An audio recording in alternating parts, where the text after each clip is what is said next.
With the game week deadline for 22 having just passed, our teams are locked in, our hands are tied. I'm already going to have an early look at game week 23. There's nothing I can affect now for game week 22. Let's look ahead. I'm going to put together a wildcard draft early version. Let's see what it would look like.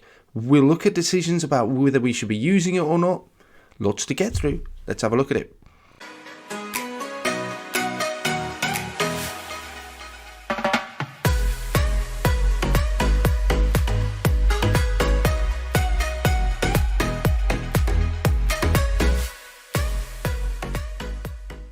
Hi FPL managers, welcome to FPL Team Talk. Before we get into the video, I just wanted to kind of address the question about when is the best time to wildcard. We will have a look at some slides that will sort of help guide us with that.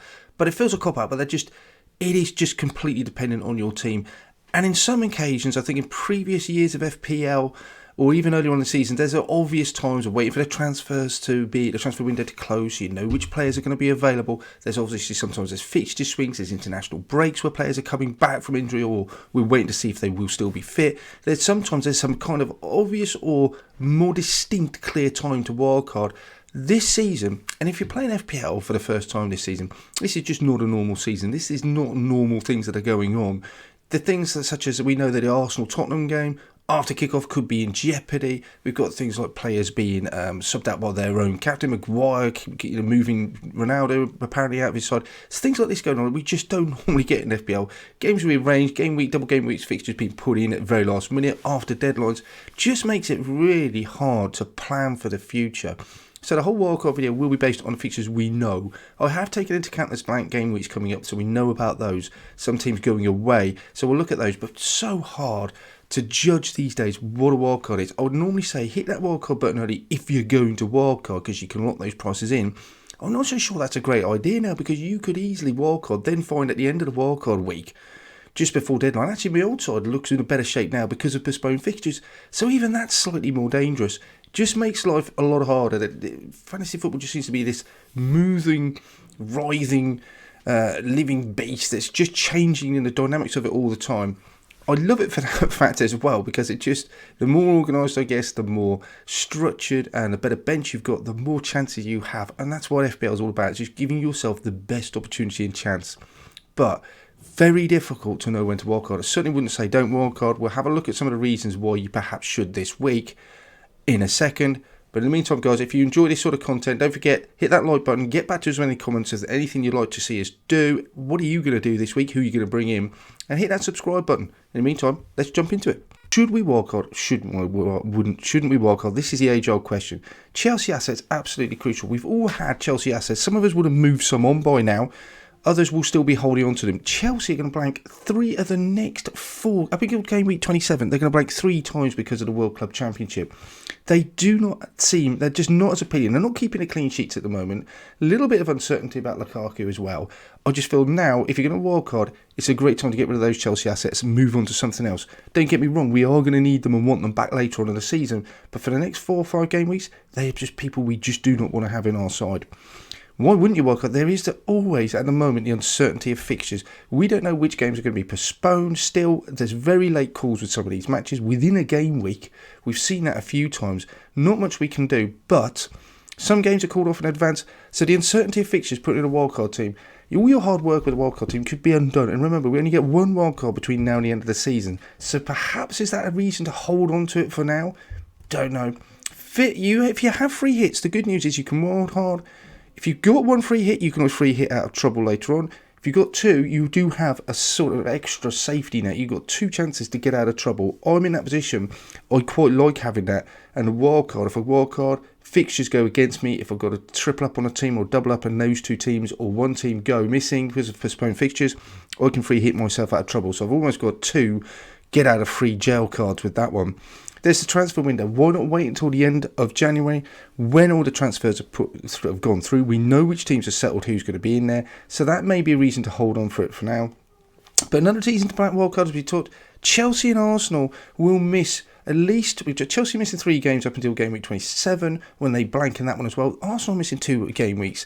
They're playing well at the moment, so you have to sort of consider, you want maybe some of those assets, but they're blanking for the next, up until game week 27. So maybe a reason to jump off those assets in one move as opposed to taking a lot of hits. And at the moment, I think you do need to have a bench. I don't think you can get away with 2 or 3 players on the bench just as fodder not playing. With so many teams flanking, you want to be able to get 11 players out all the time.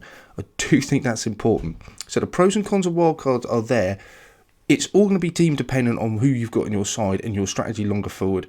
I certainly wouldn't go against wildcard, and I don't think there's anything wrong with that if your team needs surgery. If you've got to take 3 or 4 hits, maybe a wildcard's a good option. Remember that game week 38 and it's all over. We're already past game week 22, so it's 15 weeks to use this wildcard. If you've got 2-3 hits, I don't see any reason why you wouldn't use it sooner rather than later.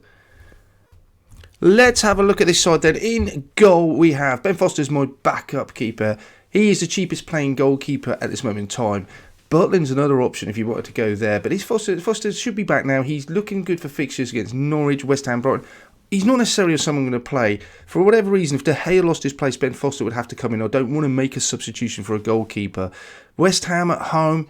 West Ham can score against anyone, as we know, but we're not just bringing these wildcard players in for the short term. We want to know the medium term. Burnley, Southampton look like good fixtures. I'm not entirely sold on De Gea. I certainly wouldn't rule out the likes of Sarr, someone like that, and we'll look at other options at the end of the video, so stick around for that.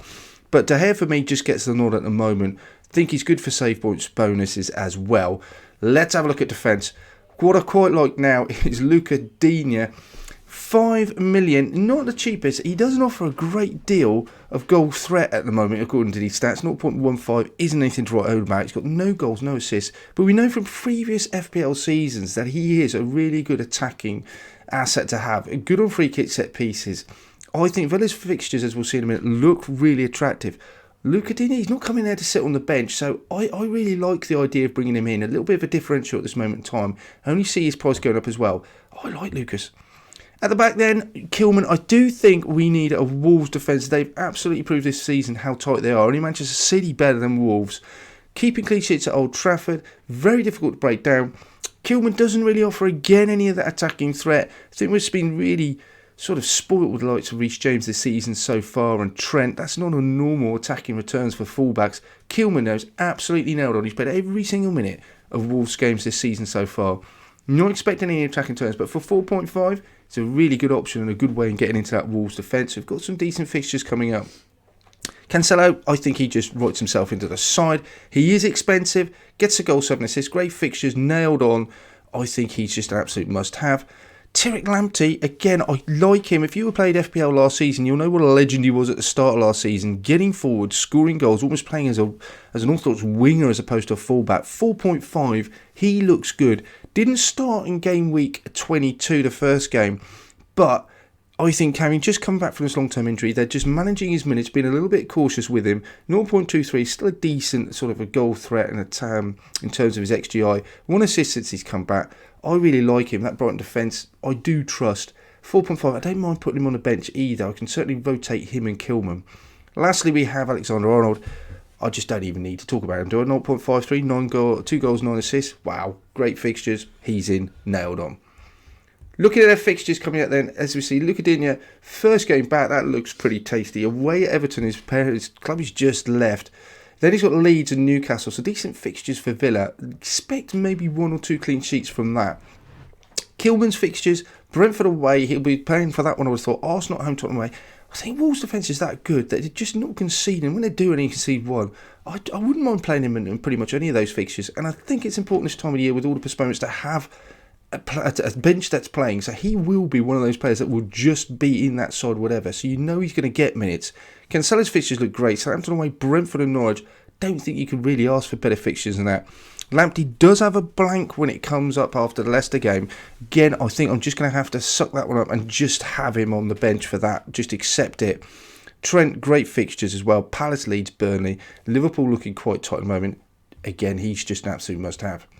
Midfield-wise, we've just seen the fixtures for coming up for Everton. Gray looks a really good player for me. He's been one of the highlights of the season. 0.34, he's probably completely exceeded his XGI. 5 goals, 3 assists. But for 5.5, I still think he's a really nice option. And we'll look at those Everton fixtures. They look good. Bernardo is in. The Man City fixtures look great. 7 goals, 4 assists, 0.52. It's possible that he's playing a bit deeper now in that Man City side. But in terms of guaranteeing minutes, there isn't anyone better than Bernardo. I'm not entirely sold on him. There are going to be other options later on. Next, we'll come up with Kevin De Bruyne at 5 goals, 1 assist. Obviously, his lack of goal involvement this season is through his injuries and not being available. He looks like he's much more nailed in that City lineup at the moment. 0.64 is a good attacking XGI as well. And there's another reason for having De Bruyne in, which becomes obvious later on. It's just that route back to Salah, isn't it? He is just a one straight move back to Salah, which I would not mind making. Jota as well. He's second highest goal scorer in the division, 8.3. Nailed in that Liverpool team. Absolutely, look at that XGI, 0.99. So basically every time he steps out onto the grass, he gets some sort of goal involvement. Absolute must have for me in my book. And Jarrod Bowen, wow, what a season he is having. He just seems to be getting better and better. West Ham side scoring against anyone. 5 goals, 12 assists. No one's assisted more than Jarrod Bowen. At 6.7, he's not only he's an enabler, he's almost guaranteed getting the minutes for West Ham, who are just playing so well this season, attacking-wise. He's just a player that I just have to have. He's one of the first men on that sheet. So looking at great, Villa at home, decent fixture. Newcastle away, Leeds at home. Those are fixtures you would want to target as well. 5.5, he looks the best option, and Everton side with great fixtures. Already looked at Bernardo and De Bruyne's fixtures. Going over Southampton, Brentford, Norwich. I don't think you could pick 3 better games than those. Jota, Palace, Leicester, Burnley. After that, it gets nicer as well. And then Jarrod Bowen. I think even away at Man United, you'd be tempted to play him. Would you risk not playing him? That's the question. West Ham just scoring goals against absolutely everyone. That midfield looks really strong. Up front then, who have we got? We've got Ollie Watkins. Villa's fixtures look really nice. 5 goals, 2 assists. He's missed 1 or 2 games this season, but generally he's played every minute of every game. And when he does start, he plays 90 minutes. He very rarely gets taken off. Antonio, he's been one of the highlights of FPL managers all season. Again, West Ham scoring so many games, 7.9. He seems like a really good option. Look at that XGI. You got 0.8 for Ollie Watkins, 0.72 for Antonio. He's a non-penalty XGs. That's really impressive. Calvert-Lewin is the next one. I do like those Everton fixtures. Everton, it's fair to say they've not been impressive this season. Will they get back to form with Calvert-Lewin in the side? One thing I know is he's going to be nailed up front. He is their talisman. He's on penalties. They've got good fixtures. I think it's a little bit of a punt. I'm certainly not saying that he's a must-have, but I do like him. 0.34, certainly not getting much goal involvement. I think he's one I'd stick my neck on the line and say, yeah, I'm going for him. I just see him 7.9. He seems like a reasonable price. Up front, penalties nailed, good fixtures. I like him, but it just depends, I think, how much you would trust Calvert-Lewin. So, the fixtures, Everton, as we said, Ollie Watkins away, then 2 fixtures against Leeds, nice green ones there. Antonio's fixtures, not as appealing, but you've got that Watford home game, you'd certainly target that. Possibly even a captaincy option, maybe. Calvert-Lewin, look at those. Villa at home, then Newcastle and Leeds. I think he's a really good option. We know he's going to play. He's coming back to fitness. I just think he has to come in. There's a team in its entirety and glory. Your team cost is 1.2 million. You may have more than that. Shouldn't really have anything less than that. Remember, you will have to possibly upgrade a De Bruyne in the future. That's to a Salah. That's going to cost you 0.3. So there are some alternative options I'm going to go through now. If you have more money or less money to spend, or you just don't fancy 1 or 2 of these players. Sarr in goal is absolutely an option. Just moving from De Gea to Sarr, wouldn't blame you for that. Not entirely convinced about that Man U defence myself. I just feel De Gea, I don't know. I would plumb for De Gea over Sarr. It's just a personal call. I think he could go 50-50. I wouldn't blame anyone who goes for Sarr. He looks like a really good option as well. Do like those Man City fixtures and getting on. Bearing in mind that midfield is so unsure and unsettled and rotating. You've got lots of Grealish and Foden come in. I still want those Man City assets. Then I have to think possibly on moving into defence, and Diaz is the obvious choice.